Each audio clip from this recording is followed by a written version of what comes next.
Hello everyone, a very welcome you all on the text book super coaching. मैं हूं आशीष ओगले और की geography की फैकल्टी। भाई, text book super coaching specially CUET PG के इस पर्टिकुलर एग्जामिनेशन जो 15 तारीख को कंडक्ट हुआ था आप लोगों का, ज्योग्राफी के इस पर्टिकुलर एग्जामिनेशन के मेमोरी बेस्ड स्पेशली एक एनालिसिस की तरफ आगे बढ़ रहा है। सो एक्चुअली यहां पर एग्जाम एनालिसिस में मैं चाहता हूं कि आप लोग भी पार्टिसिपेट करें और टेक्स्ट बुक सुपर कोचिंग की इस चैनल में अगर पहली बार आप आए हैं तो जरूर इसे सब्सक्राइब कीजिएगा, मित्रों के साथ में शेयर कीजिएगा और हाँ ओके इसे लाइक करना बिल्कुल मत भूलिएगा। तो एक्चुअली मैं यहां पर आप लोगों के साथ में स्टार्ट करता हूं डिस्कस करने की तरफ और एक्चुअली यहां पर डिस्कस करेंगे अबाउट द एग्जामिनेशन के एनालिसिस को। बिना देरी किए फटाफट आगे बढ़ते हैं। तो लीजिएगा प्लीज सबसे पहली बात जो आती है कि if you have appear in this particular examination, कि अगर आप इस परीक्षा में बैठे हैं तो ये जरूर बताएगा कि हाउ वाज योर एग्जाम, यानी कि ये बताएगा जरूर कि आपका एग्जामिनेशन कैसा रहा। ओके यानी कि आपकी परीक्षा आपने किस तरीके से दी and that was the very important thing. आप कैसे बता सकते हैं? तो बहुत सिंपल है। So actually share in the comment section. So यहां नीचे कमेंट सेक्शन में जरूर आप इस बात को बताओ। क्या बताओ? सबसे पहली बात, the difficulty level of the examination, कि भाई एक्चुअली एग्जामिनेशन कैसा रहा। हालांकि जिस तरीके से हमारे पास में स्टूडेंट्स का फीडबैक आया, मैं अपनी तरफ से यदि कहूं तो सभी स्टूडेंट्स का कहना था it was the moderate level of exam, मतलब बहुत ज्यादा कठिन भी नहीं था तो सरल भी नहीं था। And many number of the actually factual questions आसने की कुछ यहां पर तथ्यात्मक प्रश्न पूछे गए थे। एनटीए का ये एग्जामिनेशन काफी इंपॉर्टेंट रहा। दूसरी बात सबसे खास मैं कहूं कि changes in the test if any level of the examination, भाई एक्चुअली किसी भी परीक्षा के स्तर पर जो परिवर्तन किए गए हैं किस तरीके से किए गए हैं, क्या आपको लगता है ऐसा? तो आप नीचे कमेंट बॉक्स में जरूर की बात कीजिएगा और यह भी बताएगा the types of questions asked, यानी कि किस प्रकार के प्रश्नों को इन्होंने पूछा था। मैच द कॉलम ज्यादा थे या फिर एक्चुअली दरअसल स्टेटमेंट वाले क्वेश्चन ज्यादा थे या फिर रीजन असर्शन या डायरेक्टली फैक्चुअल क्वेश्चंस या कॉन्सेप्ट पर बेस्ड? तो कमेंट करके नीचे कमेंट बॉक्स में जरूर बताएगा। चलिए शुरुआत करते हैं। मेरे पास में एग्जाम एनालिसिस को लेकर के कुछ इंपॉर्टेंट क्वेश्चंस अलग अलग सेक्शंस पर जो आप लोगों से ज्योग्राफी में पूछे गए हैं, उनमें से कुछ प्रश्नों को मैं निकाल के लाया हूं। सो प्लीज देखिएगा और आखिर तक समझते जाएगा। लीजिएगा प्लीज। तो सबसे पहला जो हमारे पास में सेक्शन मैंने देखा, उस सेक्शन के क्वेश्चंस को मैं आइडेंटिफाई करता हूं, वो है एनवायरमेंट साइंस एंड क्लाइमेट, यानी कि पर्यावरणीय विज्ञान और जलवायु के प्रश्न यहां पर पूछे गए थे। स्पेशली इसमें सबसे पहला प्रश्न था that was the acid rain is primarily caused by which type of pollution, मतलब अम्लीय वर्षा किस प्रकार के प्रदूषण से होती है। ओके वास्तव में देखा जाए तो इस प्रश्न का जो उत्तर है वो हमारे पास में दरअसल अगर देखा जाए तो दरअसल वायु प्रदूषण है, यानी कि specially the air pollution. Okay अलग अलग तरीके के यहां पर प्रदूषण विशेष रूप से प्रदान किए गए थे। सो ग्रेट, बहुत बढ़िया। अगली बात करते हैं। द नेक्स्ट क्वेश्चन हमारे पास में पूछा गया था, what is the term used to describe pre monsoon rainfall in Kerala and its neighbouring region, मतलब केरल और उनके पड़ोसी प्रदेशों के आसपास जो पूर्व मानसून के समय होने वाली पहली वर्षा है उसको क्या कहा जाता है। ओके हालांकि मैं आपको बता दूं कि पूरे भारत में इसे अलग अलग नामों से पुकारा जाता है। ओके केरल कर्नाटक के आसपास, एक्चुअली तमिलनाडु के आसपास का जो क्षेत्र होता है इसे कहा जाता है that is the mango shower, यानी कि आम्र वर्षा। कर्नाटक में विशेष रूप से इसे चेरी बॉलोसम के नाम से पुकारते हैं। ओके और इस तरीके से काल बैसाखी और बैसाखी इस तरीके से हमारे पूरे भारत में अलग अलग नामों से पुकारते हैं।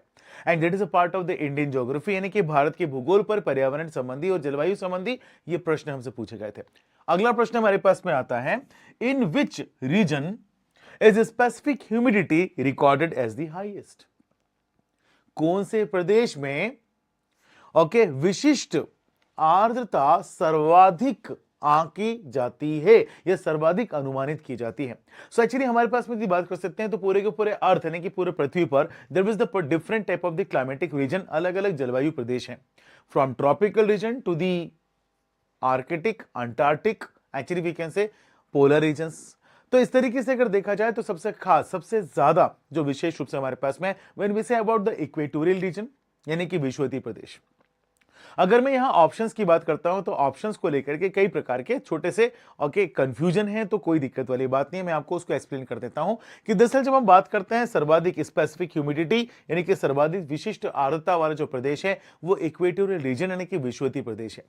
और अगर ऑप्शन में आपके पास में tropical okay near equator areas यानी कि विषुवतीय प्रदेश के निकट के विषुवतीय प्रदेश के उष्णकटिबंधीय ओके प्रदेश के साथ में यहां पर जोड़ा जाता है, या फिर लो लेटिट्यूडनल रीजन यानी कि निम्न अक्षांशीय प्रदेश अगर आता है, so that would be the correct response, बिल्कुल सही रिस्पॉन्स होगा, because that will have the more humidity, और सबसे ज्यादा यहां पर और कह सकते हैं कि ह्यूमिडिटी या फिर बात कह सकते हैं कि आर्द्रता सर्वाधिक देखने को मिलती है। बहुत बढ़िया।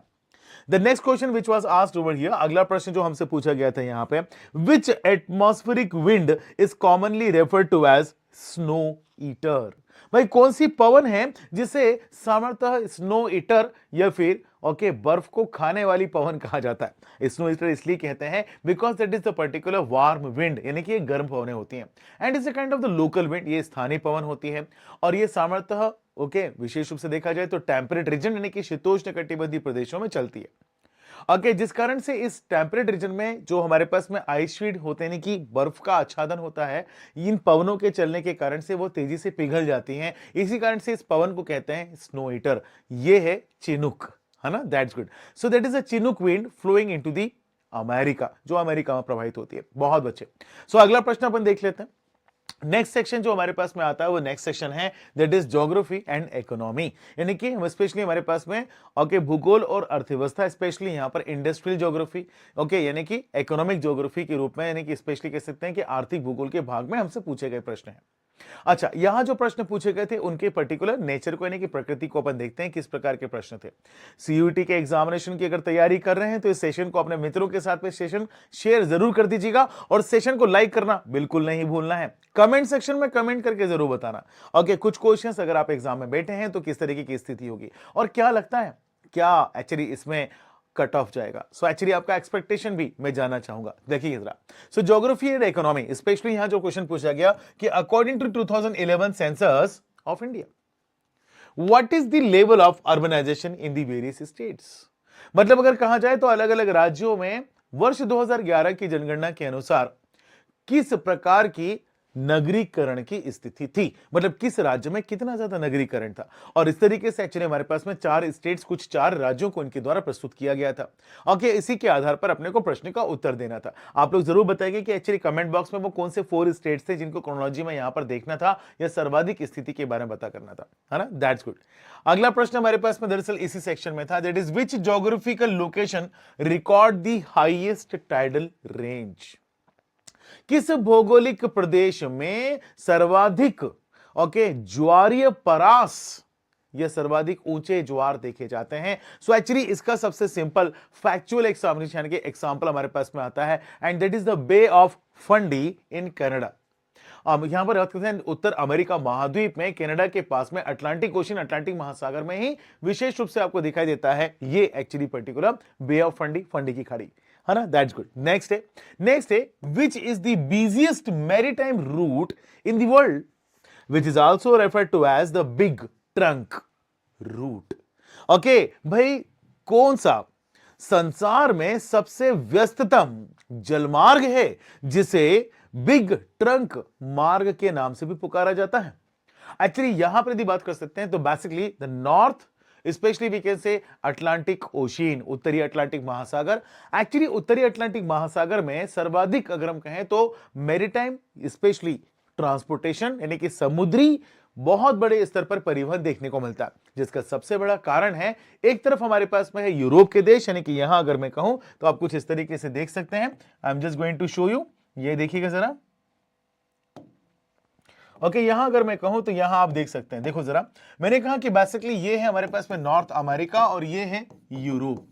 ओके विशेष रूप से यहां ये है नॉर्थ अटलांटिक ओशन यानी कि उत्तरी अटलांटिक महासागर, दोनों ही दे यहां पर तटों के पास में, यानी कि in both the coast we find a large amount of the okay developed countries of the world, यानी कि दुनिया के सबसे विकसित देश इन्हीं स्थानों पर प्राप्त होते हैं। और यही कारण है कि basically that particular countries has large amount of the okay transportation of goods and services okay among them, यानी कि इन देशों के बीच में बहुत बड़े स्तर पर वस्तुओं और सेवाओं का व्यापार देखने को मिलता है। और इस तरीके से उत्तर अटलांटिक महासागर यानी कि नॉर्थ अटलांटिक ओशन बन जाता है दुनिया का सबसे व्यस्ततम मैरीटाइम ट्रेड रूट। बहुत अच्छे, बहुत बढ़िया। चलिए आगे चलता हूं मैं और नेक्स्ट क्वेश्चन जो हमारे पास में पूछा गया यहां पर मैं उसके बारे में बताऊं। That is which country is the largest producer of the manganese globally. Okay, ये प्रश्न हमसे यहां पर पूछा गया कि संपूर्ण संसार में मैग्नीज का कौन सा देश सबसे बड़ा निर्मातक है।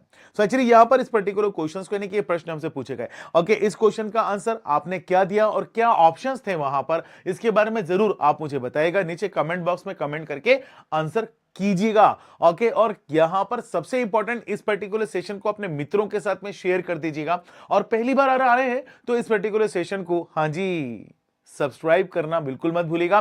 तो that is CUET PG textbook super coaching channel, जिसको आपको फटाफट लाइक करना है सेशन को और सब्सक्राइब करना है चैनल को, है ना, ध्यान रखिएगा। चलिए आगे बढ़ता हूं। द नेक्स्ट अगली बात करते हैं हिस्ट्री एंड लिटरेचर यानी कि इतिहास और साहित्य, स्पेशली द ज्योग्राफिकल थॉट यानी कि भौगोलिक चिंतन के कुछ प्रश्न हमसे यहां पर पूछे गए थे।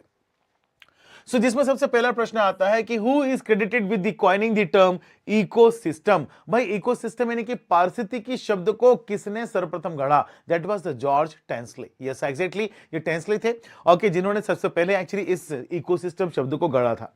नेक्स्ट आता है हमारे पास में in which year was the report our common future officially published. सबसे पहली बार औपचारिक रूप से आर कॉमन फ्यूचर नाम का जो एक प्रलेख था या फिर विशेष रूप से रिपोर्ट, इसका प्रकाशन कब किया गया।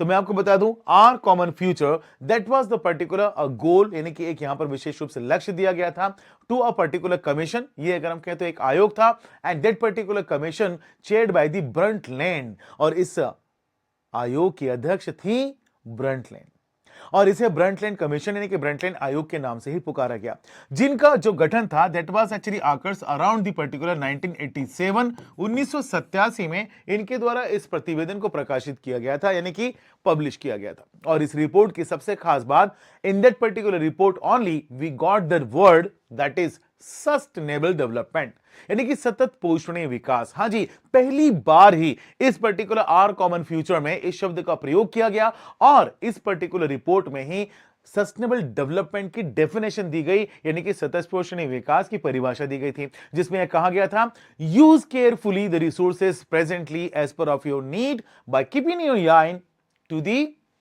Requirement of the future generation. मतलब वर्तमान की अपनी आवश्यकताओं को पूरा करने के लिए ध्यानपूर्वक संसाधनों का इस प्रकार से उपयोग किया जाए कि आपके आने वाली भावी पीढ़ियों को आवश्यकताओं को भी ध्यान में रखा जाए। और इस तरीके से सतत पोषणीय विकास का शब्द इनके द्वारा प्रयोग किया गया and that become world widely famous, ये वैश्विक स्तर पर प्रसिद्ध बन गया। और साथ ही साथ आगे जाकर के यूनाइटेड नेशन ऑर्गेनाइजेशन ने यानी कि यूएनओ के द्वारा इसे क्या किया गया 17 गोल्स 17 लक्ष्यों के रूप में सस्टेनेबल डेवलपमेंट गोल सतत पोषणीय विकास के रूप में स्वीकार कर लिया गया, जिसका अल्टीमेटली 2030 तक सारे के सारे 17 लक्ष्यों को प्राप्त करने का उद्देश्य बनाया गया। बहुत बढ़िया, एकदम सही। नेक्स्ट एक्चुअली हमारे पास में क्वेश्चन आता है कि who is the author of the Hesperides. ओके, जेस्पेरिडस नामक पुस्तक का लेखक कौन है। एक्चुअली इसकी भी बात कर सकते हैं तो वेरी एंशिएंट ग्रीक स्कॉलर यानी कि काफी प्राचीन जो ग्रीक विद्वान हैं, इनके द्वारा इस पुस्तक को लिखा गया था एंड ही वाज हिकेटियस। हाँ जी, ये हिकेटियस थे जिनके द्वारा ये जेस्पेरिडस नामक पुस्तक को लिखा गया and he given a very great important contribution into the development of the history, और उन्होंने इतिहास के विकास में बहुत बड़ा योगदान किया था। बहुत बढ़िया, बहुत शानदार। एक बार फिर से मैं कहना चाहूंगा कि सेशन को लाइक कीजिएगा, मित्रों के साथ में शेयर करना बिल्कुल मत भूलिएगा। तो फटाफट शेयर करेंगे और हाँ, चैनल को सब्सक्राइब करना तो बिल्कुल मत भूलिएगा। चलिए आगे चलता हूं मैं, बड़ी इंपॉर्टेंट इंफॉर्मेशन और भी बात करेंगे। साथ बात हमारे पास में आती है इंडस्ट्रियल एंड पॉलिटिकल ज्योग्राफी। इस सेक्शन पे जो कुछ क्वेश्चन हमारे पास में मुझे देखने को मिले वो कौन से क्वेश्चन थे, सबसे पहला मैं बताता हूं। The Bhadravati iron and steel plant that is also called Visvesvaraya iron and steel plant okay resources its own iron ore from which location. मतलब यह प्रश्न कहता है कि दरअसल भद्रावती लौह इस्पात संयंत्र, जिसे विश्वेश्वरैया आयरन इस्पात ओके यानी कि लौह इस्पात लिमिटेड के नाम से भी पुकारा जाता है, यह अपने कच्चे माल के यानी कि लौह अयस्क की आपूर्ति को किस क्षेत्र से प्राप्त करता है? तो यहां पर है कर्नाटक के the Baba Budan hill in western Ghats range. Karnataka के पश्चिमी घाट में बाबा बुदन की पहाड़ी क्षेत्र से इसको लोहे की आपूर्ति की जाती है। एकदम सही, बहुत बढ़िया, बहुत शानदार। चलिए आगे चलता हूं, let's see the next question कौन सा पूछा गया यहां पर। What is the name of the demarcation line that separate the North Korea and South Korea? मतलब उत्तर कोरिया और दक्षिण कोरिया को अलग करने वाले कौन सी रेखा है? अब यहां पे एक सबसे खास बात है, देखो एक्चुअली इस पर्टिकुलर क्वेश्चन में आपको ऑप्शन क्या दिया गया होगा उस पर डिपेंड करता है, नहीं कि विकल्प क्या दिया। यहां पर हमारे पास में दो चीजें होती हैं। सबसे पहली बात है, अगर यहां बेसिकली डिमार्केशन लाइन की बात करते हैं तो demarcation line should be 38th parallel line, यानी कि इसे 38वीं समानांतर रेखा के नाम से पुकारा जाना चाहिए। इसे 38वीं समानांतर रेखा के नाम से पुकारा जाना चाहिए, जो कि उत्तर कोरिया और दक्षिण कोरिया के बीच में बांटी गई थी। लेकिन इसके साथ साथ एक बात और भी देखने को मिलती है कि इसी 38th पैरेलल यानी कि 38वीं समानांतर रेखा के आसपास एक फ्रंटियर भी बनाया गया है। क्या बनाया गया है? एक फ्रंटियर, यानी कि सीमांत का निर्माण किया गया है। क्योंकि सबसे बड़ी समस्या हमारे पास में आती है कि north Korea south Korea 38th parallel line ने कि 38वीं समानांतर रेखा की अंतरराष्ट्रीय सीमा को खींच देने के बाद में भी इनमें झगड़े हमेशा बहुत ज्यादा हुआ करते थे। तो इसके लिए क्या किया गया? बड़ा सिंपल सा काम हुआ, उन्होंने एक सीमांत क्षेत्र का निर्माण किया, that is we also called as the DMZ, जिसे DMZ के नाम से पुकारते हैं, डीमिलिटराइज्ड जोन, डीमिलिटराइज्ड जोन, विसैन्यीकृत क्षेत्र के रूप में स्थापित किया गया, जो एक फ्रंटियर एरिया है दोनों क्षेत्रों में, यानी कि विशेष रूप से नॉर्थ कोरिया और साउथ कोरिया इस DMZ या डीमिलिटराइज्ड जोन विसैन्यीकृत क्षेत्र में अपनी अपनी सेनाओं को प्रवेश नहीं दे सकते, और इस तरीके से दोनों सेनाएं बहुत दूर दूर होती हैं। बहुत अच्छे। तो इनमें से एक्चुअली अब आपके पास में जो विकल्प आया होगा उस पर्टिकुलर विकल्प को तो आज नहीं कि ऑप्शन को आपने चूज करेंगे। अच्छा, नेक्स्ट हमारे पास में आता है, that is which landmark is popularly known as the lighthouse of the Mediterranean? किस स्थान को भूमध्य सागर का प्रकाश स्तंभ भी कहा जाता है? सो एक्चुअली ये है हमारे पास में दरअसल इन इटली, यानी कि इटली में लोकेटेड है, जो कि एक एक्टिव वॉल्केनो है, यानी कि सक्रिय ज्वालामुखी। और अगर मैं इस सक्रिय ज्वालामुखी की बात करता हूं तो ये सक्रिय ज्वालामुखी का नाम है स्ट्राम्बोली। इसका नाम है स्ट्राम्बोली। तो ध्यान रखिएगा इस स्ट्राम्बोली को एक्चुअली यहां पर कि दरअसल इसी स्ट्राम्बोली में दरअसल विशेष रूप से देखने मिलता है जो एक्टिव वॉल्केनो है, यानी कि सक्रिय ज्वालामुखी, लगातार निरंतर इसमें प्रस्फोटन यानी कि स्पेशली ब्लास्टिंग होती रहती है, जिस कारण से रात में भी जब भी कोई समुद्र से जहाज निकलते हैं तो उन्हें इस स्थान विशेष के बारे में दूर से ही जानकारी मिल जाती है, जो जनरली हर एक पोर्ट पे लाइट हाउस काम करता है। इसी कारण से इसे लाइट हाउस ऑफ मेडिटेरेनियन सी, भूमध्य सागर का प्रकाश स्तंभ कहा जाता है। एकदम सही। चलिए, तो ये सारे के सारे क्वेश्चन जो है विशेष रूप से हमसे पूछे गए थे इस पर्टिकुलर एग्जामिनेशन में। हालांकि मेरे पास में, क्योंकि the examination was completely CBT, that is computer based test, और इसमें एक्चुअली एग्जामिनेशन होने के बाद आप लोगों के पास में एग्जामिनेशन का पेपर नहीं आ पाया, तो इसी कारण से एक्चुअली क्वेश्चंस जो थे वो स्टूडेंट्स के साथ में डिस्कस करके हमने यहां पर अरेंज करे थे। और इन पर अब मैं आप लोगों से यहां पर यह भी कहना चाहूं कि नीचे कमेंट बॉक्स में यहां पर कमेंट करके जरूर आप लोग बताइए कि और किस किस प्रकार के प्रश्न यहां पर पूछे गए थे, और एक्चुअली यहां पर इस पर्टिकुलर सेशन को अपने फ्रेंड्स के साथ में शेयर भी करते रहिएगा। और साथ ही साथ मैं आपसे कहना चाहूंगा कि हाउ वाज योर एग्जामिनेशन, की आपकी परीक्षा कैसा रहा, आपने किस तरीके से दिया, आपको क्या लगता है क्या सारी चीजें हैं, तो किस तरीके से, सबसे पहले आप नीचे यहां पर कमेंट बॉक्स में शेयर करके जरूर बताएगा कि what was the difficulty level of the examination, की परीक्षा का डिफिकल्टी लेवल, कठिनाई का स्तर कितना था।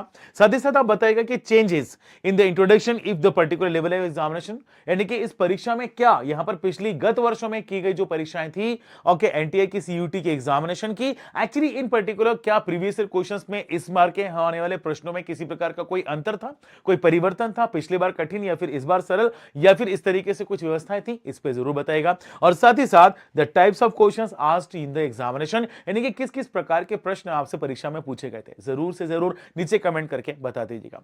Thank you so much all. फिर एक बार और कहना चाहूंगा बहुत बहुत धन्यवाद आपका मेरे साथ में जुड़ने के लिए। फटाफट फटाफट subscribe that particular CUT PG text book, yes exactly, okay, text book super coaching के इस पर्टिकुलर चैनल को, यूट्यूब चैनल को सब्सक्राइब कीजिएगा, सेशन को लाइक कीजिएगा, मित्रों के साथ में शेयर कीजिएगा और नीचे कमेंट करना बिल्कुल मत भूलिएगा। Thank you so much all, बहुत बहुत धन्यवाद। फिर मुलाकात होती है नेक्स्ट क्लास में। Thank you, take care.